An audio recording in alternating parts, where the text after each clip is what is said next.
अस्सलाम वालेकुम to everyone. My name is Mohammad Shahzafar. उम्मीद है कि आप सब खैरियत से होंगे। यूके स्टडी वीज़ा के लिए हमें टीबी टेस्ट की ज़रूरत होती है, जिसे हम ट्यूबरकुलोसिस टेस्ट भी कहते हैं। तो आज हम टीबी टेस्ट की रिक्वायरमेंट्स और कंप्लीट जो इसका प्रोसीजर है इसके बारे में हम बात करें। अगर आप यूके आ रहे हैं और आपका यूके में जो 6 मंथ से ज़्यादा ड्यूरेशन है, रहने का पीरियड है, तो आपको टीबी टेस्ट की ज़रूरत। टीबी टेस्ट बेसिकली आपका एक्सरे किया जाता है, जिसमें आपकी जो टीबी डिज़ीज़ है इसको वो देखते हैं। तो ये सिंपल आपका एक्सरे होता है। अगर आपका एक्सरे नॉर्मल ना हो तो स्पोटम टेस्ट की ज़रूरत होती है, जो स्पोटम टेस्ट के बारे में मैं वीडियो के एंड पे बात करूँगा। अगर आपका टेस्ट नॉर्मल आती है, अगर आपकी रिपोर्ट नॉर्मल आती है, तो आपको जो है सर्टिफिकेट देते हैं टीबी टेस्ट का, जो 6 मंथ के लिए वैलिड होता है। टीबी टेस्ट की बुकिंग का प्रोसीजर क्या है, स्क्रीन के साथ ये शो भी हो रहा होगा आपको। स्टेप बाय स्टेप हम आपको बताएंगे कि टीबी टेस्ट की बुकिंग किस तरह की जाती है। सबसे पहले स्टूडेंट अपना ईमेल आईडी ड्राफ्ट करेगा और उसमें अपनी पर्सनल इंफॉर्मेशन होती है, वो सारी इसमें पुटअप करेंगे और आपने ईमेल पे सेंड करनी है। आपने जो अप्रूव्ड सेंटर होता है, जो कि आईएम सेंटर है, वहाँ पे आपने उनको प्रॉपर ईमेल करनी है। और सारी ईमेल का जो जितना भी ड्राफ्ट है और जो भी इंफॉर्मेशन है, जो हमने वीडियो की डिस्क्रिप्शन में भी ऐड कर लिया है, आपको जो है वहाँ से आप इजीली इंफॉर्मेशन ले सकते हैं। जब आपने ईमेल करनी है या अब आपने ईमेल का ड्राफ्ट जब बनाना है, तो सबसे पहले जो ईमेल का सब्जेक्ट है वो आपका होना चाहिए। जो आपने सब्जेक्ट में जो लिखना है वो यूके टीवी अपॉइंटमेंट पाकिस्तान। फिर आप ईमेल की मेन बॉडी पे आपने जो इन्फॉर्मेशन जो आपने पुटअप करनी है वो हम वन बाय वन डिस्कस कर लेते हैं। सबसे पहले आपने जो कंट्री असेसमेंट जो लिखनी होती है वो यूके, ज़ाहिरी बात है। लोकेशन आ जाती है जहाँ पे आपने ये टेस्ट करवाना है, तो डिफरेंट लोकेशन है। अपनी लोकेशन के हिसाब से आप सिलेक्ट कर सकते हैं, जैसे कि लाहौर है, इस्लामाबाद है और मीरपुर है, कराची है। तीसरा वीज़ा कैटेगरी आपकी क्या है, तो ज़ाहिरी बात है स्टूडेंट वीज़ा कैटेगरी हो गई, जहाँ आपके डिपेंडेंट वीज़ा कैटेगरी होगी। फोर्थ पे आपका नेम जो भी है ABC एज़ पर पासपोर्ट, जो आप उसके हिसाब से आपने अपना नेम लिखना है, डेट ऑफ बर्थ लिखनी है और ईमेल आईडी पासपोर्ट नंबर भी लिखना है। पासपोर्ट नंबर पे बात आ जाती है। आप अपना टीबी टेस्ट आप अपना टीबी टेस्ट करवाते हैं, तो टीबी टेस्ट जब आ जाती है, रिपोर्ट आ जाती है, तो उसमें पासपोर्ट नंबर मेंशन करते हैं। तो सम टाइम पासपोर्ट आपका एक्सपायर भी हो जाता है, उसकी आपने वो वरी नहीं होना, टेंशन नहीं लेनी। वो बेसिकली जो आपका जो प्रीवियस पासपोर्ट नंबर भी उस पासपोर्ट पे मेंशन होता है, तो आपका वो टीबी टेस्ट वैलिड। एंड पे एक यूके का एड्रेस लिखना पड़ता है। वो यूके का एड्रेस से मुराद यही होता है कि आपने जो आपकी यूनिवर्सिटी है उसका हमने एड्रेस लिखना होता है और उसकी कॉन्टैक्ट डिटेल लिखनी होती है।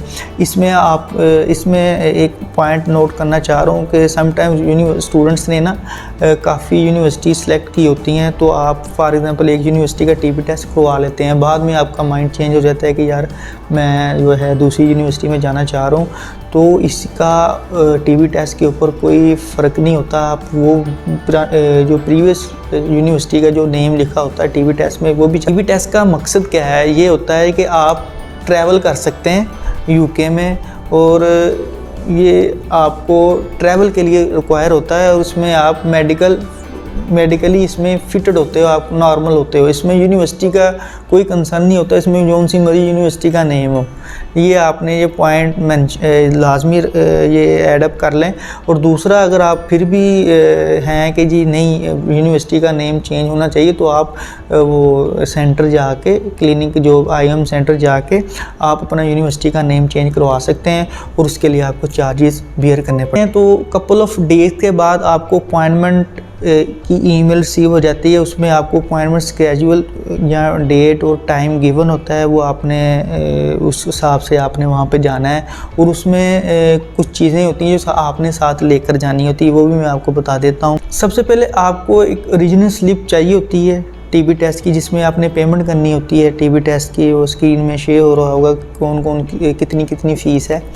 तो आपने जो भी टाइम है, लाइक आपको एक अपॉइंटमेंट मिल जाती है तो उससे आपने पहले पेमेंट करवा दें, क्योंकि सेम डे पेमेंट नहीं होती है। आपने सेम डे आपने सेंटर जाना होता है अपना टीबी टेस्ट करवाने के लिए।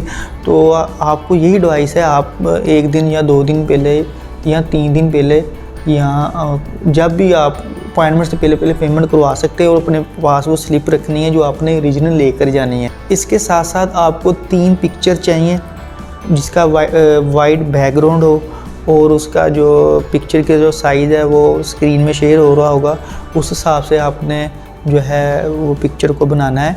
और जो भी आप पिक्चर दे रहे हो वो 6 माह पुरानी नहीं होनी चाहिए। इसके बाद आपने ओरिजिनल पासपोर्ट लेकर जाना है, और अगर आपके पास आपने कोई पुराना कोई टीबी टेस्ट दिया हो तो उसकी भी रिपोर्ट आपने साथ लेकर जाना। टीबी टेस्ट किन कंट्रीज़ के लिए रिक्वायर्ड है, ये एक प्रॉपर लिस्ट है, उसमें पाकिस्तान भी शामिल है। आपको वहाँ पे टीबी टेस्ट की रिक्वायरमेंट ज़रूर फुलफ़िल करनी पड़ती है। तो ये आपने लाजमी ये पॉइंट देखना है कि 6 मंथ से ज़्यादा अगर आप कहीं भी किसी कंट्री में, जिस तरह आप यूएई में अगर आप रह रहे हैं या जिस कंट्री में आपको टीबी टेस्ट की रिक्वायरमेंट नहीं है, अगर आप 6 माह से ज़्यादा आप वहाँ पे आप रह रहे हैं, तो आप वहाँ से अगर आप यूके जाना चाह रहे हैं तो आपको टीबी टेस्ट की ज़रूरत नहीं। डिपेंडेंट केस में चिल्ड्रन भी होते हैं, बच्चे भी होते हैं, तो उनका टीबी टेस्ट होता है या नहीं ये डिपेंड करता है केस टू केस। आप क्लिनिक जाते हैं, आईएम सेंटर जाते हैं, तो वहाँ पे उन्होंने ये देख के बताना होता है कि इस बच्चे का टेस्ट करना है या नहीं। फीमेल एप्लीकेंट प्रेग्नेंट है तो आप वहाँ पे बुकिंग में भी वहाँ पे आप मेंशन करें लाजमी, क्योंकि एक्सरे होता है तो वहाँ पे जो उसकी लाइट होती है वो हार्मफुल होती है अनबॉर्न बेबी के लिए, तो वो साथ में एक्स्ट्रा शील्ड लगा देते हैं जिसमें ये प्रॉब्लम नहीं होता। तो ये लाजमी आपने मेंशन करना है। स्टार्ट में मैंने स्पोटम टेस्ट का जो है मैंने बात की थी। अब उसके बारे में मैं आपको बता दूं कि अगर आपका जो है टीबी टेस्ट नॉर्मल नहीं आता तो आपको स्पोटम टेस्ट करवाना पड़ता है। सम टाइम ये स्पोटम टेस्ट इसलिए आ जाता है कि अगर आपको पुरानी कोई ये डिज़ीज़ होती है और आपने उसकी ट्रीटमेंट भी कराई होती है और आप ओके हो जाते फिर भी वो टेस्ट में शो हो जाता होता है, तो उसके लिए कोई परेशानी वाली बात नहीं है। जो स्पोटम टेस्ट होता है वो आपने 3 दिन लगातार उस सेंटर में जाना है, तो आपने अपना स्पोटम टेस्ट करवाना है। तो उसकी जो है 2 मंथ बाद आपको जो है उसका रिज़ल्ट आ जाता है और वो नॉर्मल ज़्यादातर नॉर्मल आ जाता है, तो वो आप अपना टीबी टेस्ट उस हिसाब से आप अपना यूज़ कर सकते हैं। ये थी आज की वीडियो। हम दोबारा फिर एक नई वीडियो के साथ आपकी खिदमत में हाज़िर होंगे। तब तक के लिए खुदा हाफ़िज़।